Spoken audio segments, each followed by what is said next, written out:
let's be honest, it was a terrible night last night. It was a terrible night for women, for children, for the hundreds of thousands of hardworking immigrants who make this country go, for healthcare, for our climate.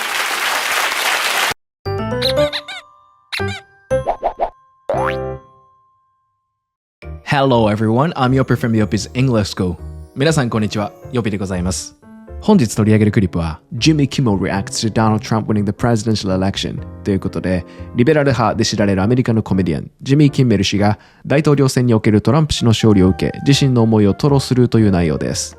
またクリップを見た後はクリップ内に登場したネイティブがよく使うけどあまり日本では習わない英会話フレーズを解説していきます。ぜひ最後までご覧ください。 By the way, I've got the link for the original clip down in the description, so please check that out. Let's dive in. You know, I spent a lot of time over the last 17 hours or so thinking about what I would say tonight, what there even is to say tonight. And there's nothing. Good night, everybody. Let me tell you, that was the worst Taco Tuesday of my whole life. We had the choice between a prosecutor and a criminal, and we chose the criminal to be president of the United States. More than half of this country voted for the criminal who's planning to pardon himself for his crimes. President Biden called Donald Trump today to congratulate him and to invite him to the White House to discuss the transition. And Kamala Harris called Trump today, too. She conceded and then explained what the word conceded means. And she did it because that's how it's supposed to be done in America. There's an election, and then they count the votes. And if the Democrat loses, they call to congratulate the winner. Harris also gave a concession speech at her alma mater, Howard University. She said, "It's going to be okay. The light of America's promise will always burn bright." And she's right. You know, the reason America is the greatest country in the world is that even a simple garbage man and fry cook from McDonald's can one day be president of the United States 2 different times. And I think that's inspiring. Let's be honest, it was a terrible night last night. It was a terrible night for women, for children, for the hundreds of thousands of hardworking immigrants who make this country go, for healthcare, for our climate, for science, for journalism, for justice, for free speech. It was a terrible night for poor people, for the middle class, for seniors who rely on Social Security, for our allies in Ukraine, for NATO, for the truth and democracy and decency. And it was a terrible night for everyone who voted against him. And guess what? It was a bad night for everyone who voted for him, too. You just don't realize it yet. And most of all, but you know what? I'm going to say something that Trump would never say unless it favored him. The people voted, and this is the choice we made. In January, Donald Trump becomes president, and that's that. He won. Doesn't mean we give up. But it also doesn't mean we storm the Capitol because we don't like the result.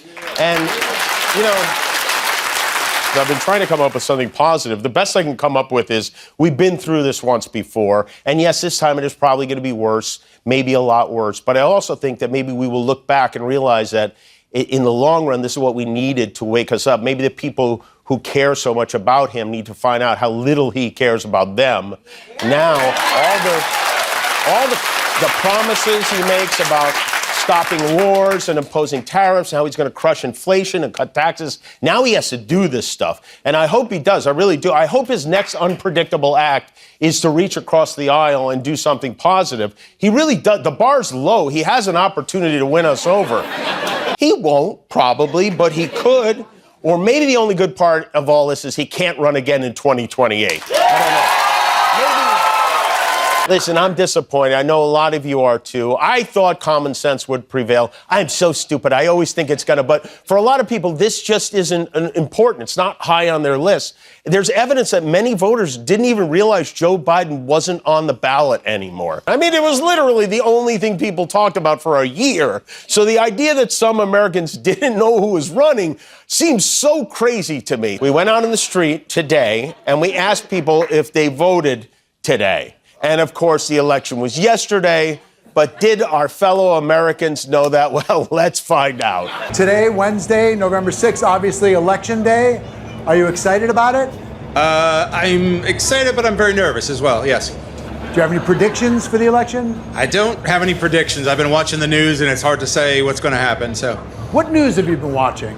I watch. I'm kind of a news junkie, so I read a lot on the internet. I watch NBC. I watch a little bit of Fox, and yeah. Do you plan on voting today? Yes. You're going to vote today? Who are you voting for today? Harris. Harris? Yes. Great. She could use that vote. Today's the big election. Where are you going to be watching the voting results today? Just from home. From home? Yeah. Who are you watching with? My boyfriend. Is he voting today? Yes, yeah. Are there long lines at the polls you're seeing today? Not at the place we went to. No, it wasn't too bad. But Do you want to wish Kamala Harris good luck today in the I election? do. Look right in there and tell her. okay, good luck with the election. I really hope you win. I'm putting all my hope into it. So, yeah. Today's election day, Wednesday, November 6th. Yeah. Are you going to vote or are you going to vote by mail? Probably by mail. By mail? You're going to Yeah, send it in? Who are you supporting? Who's running for president? We're good. Oh, damn. You for real? Just like, oh, bro, really? All right, well, now I understand. はい、いかがだったでしょうか。では続いて、クリップ内に登場したネイティブがよく使うけど、あまり日本では習わない英会話フレーズを解説していきます。一つ目はこちら。Harris also gave a concession speech at her alma mater, Howard University. Harris also gave a concession speech at her alma mater, Howard University. Alma mater, alma mater、母校。あまり聞き慣れないフレーズではないでしょうか。ラテン語で需要を与えるという意味の alma と母という意味の mater が組み合わさった言葉です。日本語における母校とほぼ同じ感覚で使うことができるフレーズです。例えば、The basketball team of my alma mater is performing well this season. The basketball team of my alma mater is performing well this season. 母校のバスケットボールチームは今シーズン調子がいいです。なんて使い方ができます。日本語でもこういう言い方はよくしますよね。知ってると、おとなるフレーズです。覚えておきましょう。続いて2つ目のフレーズはこちら。I hope his next unpredictable act is to reach across the aisle. I hope his next unpredictable act is to reach across the aisle. Reach across the aisle. Reach across the aisle. 意見の異なる相手側と協力すること。aisle というのは通路という意味です。これは政党ごとに分かれて座るアメリカ議会の席配置が語源となっており、reach across the aisle、つまり通路を渡って接触すること。これが比喩的に意見の異なる相手側と協力することを指すようになりました。政治的な文脈で使われることが多いですが、ビジネスや日常生活の中でも異なる意見を持つ人との協力を意味して使われることもあります。例文を見ていきます。We need to reach across the aisle to pass this legislation. We need to reach across the aisle to pass this legislation. この法律を通すためには相手側と協力する必要がある。こんな感じです。まさに今日本の政治においても必要とされることですよね。他にも In the meeting, the marketing and design teams reached across the aisle to create a unified vision for the new campaign. In the meeting, the marketing and design teams reached across the aisle to create a unified vision for the new campaign. 会議ではマーケティングチームとデザインチームが協力し、新しいキャンペーンの統一したビジョンを作り上げました。意見の違いそうなマーケティングチームとデザインチームが協力したことを表現しています。こういった文脈でも使えそうです。では最後のフレーズ。The bar's low. The bar's low. The bar is low. The bar is low. ハードル、基準が低い。語源としては、高跳びなどでバーが低く設定されていて、クリアするのが容易な状況から来ています。日本語のように、英語でもハードルという言葉を使って、low with hurdle なんていうことはありますが、このバーを使った表現の方がよく見る気がします。例えば、In terms of customer service, the bar is low at this restaurant.In terms of customer service, the bar is low at this restaurant. このレストランのカスタマーサービスの基準は低いです。こんな使い方ができます。また、ハードルを下げるのように言いたいときは、The teacher set the bar low for the homework assignment not to overwhelm the student. The teacher set the bar low for the homework assignment not to overwhelm the student.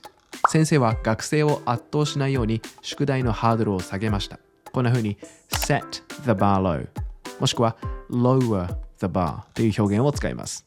日常生活で使いやすいフレーズです。覚えておきましょう。